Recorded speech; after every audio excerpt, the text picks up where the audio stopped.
김용현 국방부 장관의 보합 2024년 9월 6일 대통령 윤석열.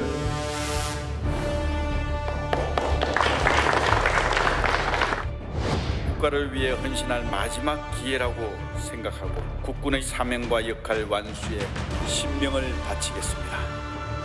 야당 수석 최고위원이 최근 윤석열 정권 흐름의 핵심은 계엄령 준비 작전이라는 게 저희 확신이다. 이 대체 어느 나라의 언제적 얘기입니까? 참 이게 계엄과 관련해서는 법적으로 요건이 딱 정해져 있습니다. 요건이 충족하더라도 발령되고 나면 국회에서 해제할 수 있는 권한이 보장돼 있습니다. 계엄 하시는 것에 대해서는 저도 이해가 잘 안 갑니다. 자, 오늘 첫 이야기를 시작하기 전에 조금 전에 들어온 속보 먼저 전해드리겠습니다. 아래 자막이 나가고 있죠. 자, 어젯밤 계엄 사태의 핵심 인물로 지목되고 있는 김용현 전 국방부 장관 어젯밤에 구속 영장이 발부되면서 구속됐는데요. 이 직전에 김용현 전 장관 구치소에서 자살 시도를 했다는 소식이 확인됐습니다. 다행히 생명에는 지장이 없는 것으로 전해지고 있는 상태인데요. 다시 한번 전해드리겠습니다. 교정본부장이 이렇게 밝혔습니다.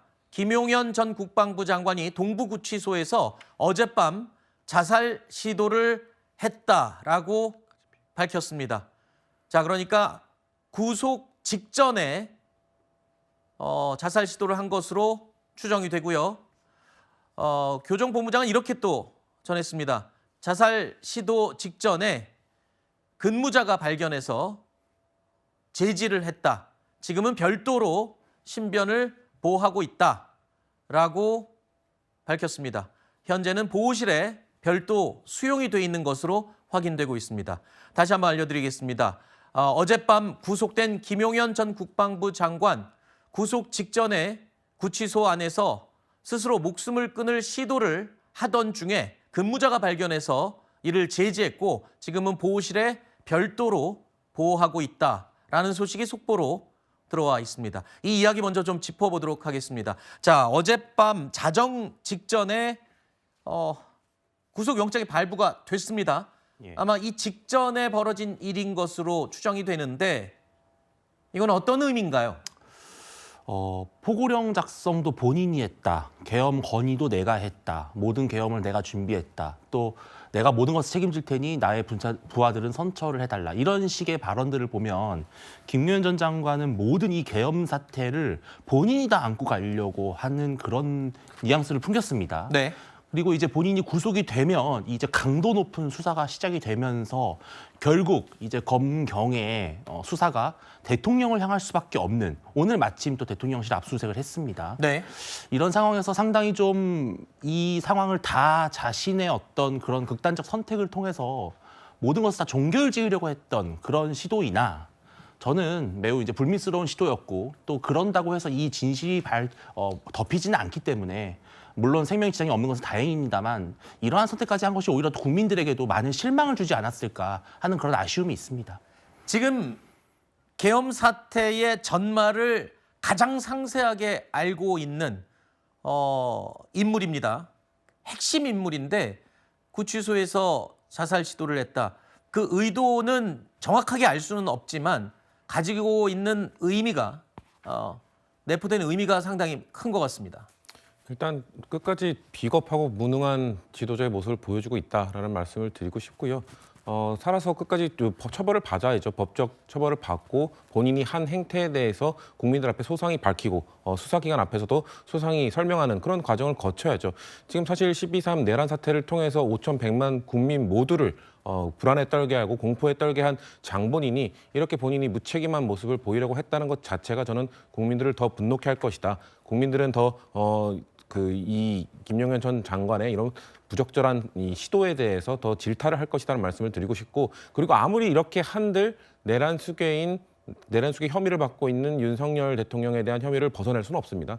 지금 이 김용현 전 장관에 대한 이런 구속영장에서도 명확히 내란 수계 우두머리는 윤석열 대통령임을 명시하고 있고 지금에서 계속해서 드러나고 있는 뭐 국방위 현안질이나 이런 과정을 통해서 드러나고 있는 정황들이 김용현 전 장관 독단의 일이 아니라 결국 최종 결정을 하고 선포를 하고 전반적인 관여를 같이 구상한 윤석열 대통령이 수계라는 것은 이거는 부인할 수 없는 사실이기 때문에 김용현 전 장관이 아무리 이렇게 한들 본인이 책임지고 가는 모습처럼 보여주고 싶다고 한들 절대로 그렇게 되지 않을 것이다라는 말씀드리고 싶습니다. 네, 조금 전에 저희 제작진이 추가 확인된 내용을 저한테 다시 전달해 줬는데요. 자, 어제 자정 직전 구속영장이 발부되기 전에 김용현 전 국방부 장관이 동부구치소에서 자살 시도를 했고 조금 전에 제가 근무자가 발견해서 제지를 했다 말씀드렸는데 근무자가 발견해서 문을 급하게 열자 본인이 자살 시도를 스스로 중지했다. 이 부분이 정확한 사실관계라고 전달해 왔습니다. 이 부분 제가 다시 한번 말씀을 드리고요. 자, 일단 사실관계 확인을 위해서 48시간 한정이 있는 긴급 체포를 검찰이 했단 말입니다. 그래서 그 가운데 강도 높은 조사를 한 것으로 지금 추정이 되는데 글쎄요. 김용현 전 장관의 진술이 굉장히 중요하지 않습니까? 그런 상황에서 저런 시도를 했다는 것 자체 수사에 하마터면 큰 차질을 빚을 뻔한 거인 건가요? 그렇다고 할 수가 있죠. 지금 김용현 장관의 경우에는 이번 12.3 내란 사태의 핵심적인 인물입니다. 실질적으로 가장 많은 관여를 했을 것으로 보여지고요. 그렇다고 한다면 그 진실을 묻기 위해서 이러한 자살 시도를 한 게 아닌가로 보여지는데 저는 굉장히 우려스럽고 헛된 일이 아닌가라는 생각이 드는 게 앞서 말씀드렸듯이 지금 많은 정황들이 나오고 있습니다. 진술들이 나오고 있죠. 최종적으로는 이 모든 사태의 책임은 윤석열 대통령에게 향할 수밖에 없는 것입니다. 본인이 모든 것을 안고 이 실체적 진실을 은폐하기 위해서 이러한 극단적인 행위를 하는 것 자체가 굉장히 높은 비난 소지가 있다고 할 수가 있고요. 저는 앞으로도 추후에도 다시 반복적으로 극단적인 선택을 시도할 수 있다는 점을 좀 대비하셔가지고 이 부분에 대해서 좀 유념을 하셔야 되는 게 아닌가라는 생각도 듭니다. 네. 자, 오늘 이 속보로 첫 번째 이야기 김용현 전 장관의 구치소 내의 자살 시도 소식을 속보로 지금 전해드렸는데